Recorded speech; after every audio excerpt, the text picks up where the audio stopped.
Assalamualaikum warahmatullahi wabarakatuh. Yang saya hormati Bapak Khairul Anam, SPD, MPD selaku dosen mata kuliah Bahasa Indonesia. Perkenalkan, nama saya Ari Nikos Herawati dengan nomor induk mahasiswa 0424477747 dari Fakultas Ekonomi, Prodi Akuntansi UPBJJ Jember. Di dalam video singkat ini, saya ingin menjelaskan secara singkat mengenai COVID-19. Apa sih COVID-19 itu? Coronavirus adalah kumpulan virus yang menginfeksi sistem pernapasan. Pada banyak kasus, virus ini hanya menyebabkan infeksi pernapasan ringan seperti flu, namun virus ini juga bisa menyebabkan infeksi pernapasan berat seperti infeksi paru-paru atau pneumonia. Infeksi virus corona disebut COVID-19 Coronavirus Disease 2019 pertama kali ditemukan di kota Wuhan, Cina pada akhir Desember 2019. Virus ini menular dengan sangat cepat dan menyebar ke hampir semua negara termasuk Indonesia dalam waktu sangat singkat. Hal tersebut membuat beberapa negara memberlakukan kebijakan lockdown untuk mencegah virus corona makin meluas. Di Indonesia sendiri, pemerintah menerapkan kebijakan pemberlakuan pembatasan kegiatan masyarakat atau bisa disebut dengan PPKM untuk menekan penyebaran virus ini.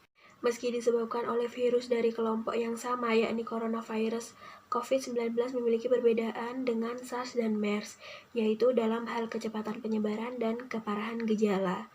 Tingkat kematian akibat virus corona COVID-19 ini, menurut data yang dirilis gugus tugas percepatan penanganan COVID-19, jumlah kasus terkonfirmasi positif hingga 4 November 2021 adalah 4.246.802 orang dengan jumlah kematian 143.500 jiwa.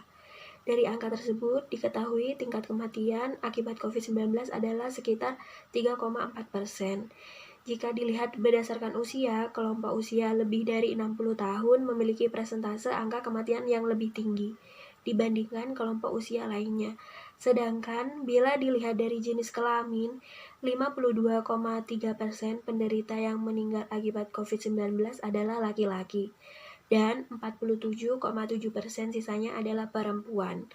Meski jumlah kematian akibat COVID-19 tergolong tinggi, angka kesembuhan dari COVID-19 juga terus bertambah. Data terakhir menyebutkan jumlah penyintas atau orang yang pernah terinfeksi virus corona kemudian sembuh adalah 4.091.938 jiwa. Penderita COVID-19 dengan gejala berat biasanya mengalami demam tinggi, batuk berdahak, bahkan berdarah, sesak nafas, atau nyeri dada. Keluhan tersebut muncul ketika tubuh bereaksi melawan virus corona. Secara umum, ada 3 gejala umum yang bisa menandakan seorang terinfeksi virus corona, yaitu demam, batuk kering, dan sesak nafas. Gejala-gejala COVID-19 ini umumnya muncul dalam waktu 2 hari sampai 2 minggu setelah penderita terpapar virus corona. Sebagian pasien yang terinfeksi virus corona bisa mengalami penurunan oksigen tanpa adanya gejala apapun. Kondisi ini disebut dengan happy hypoxia. Guna memastikan apakah gejala-gejala tersebut merupakan gejala dari virus corona, diperlukan rapid test atau PCR untuk memastikan lebih lanjut. Apa sih penyebab utama virus corona COVID-19 ini? Ada dugaan bahwa virus corona awalnya ditularkan dari hewan ke manusia. Namun, kemudian diketahui bahwa virus corona juga menular dari manusia ke manusia.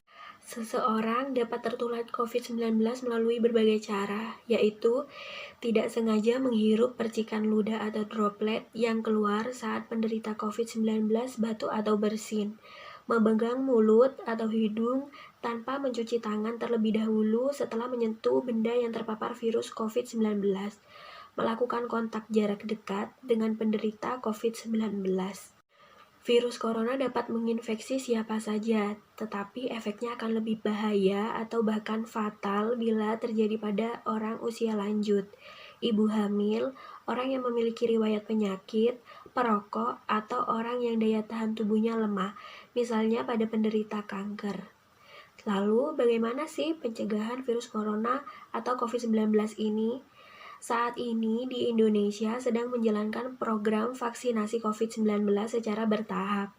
Demikian informasi yang telah saya sampaikan. Jika ada salah baik dari tutur kata penyampaian maupun kurangnya informasi secara detail, saya ucapkan permintaan maaf yang sebesar-besarnya. Tetap jaga kesehatan, stay safe, stay healthy. Wassalamualaikum warahmatullahi wabarakatuh.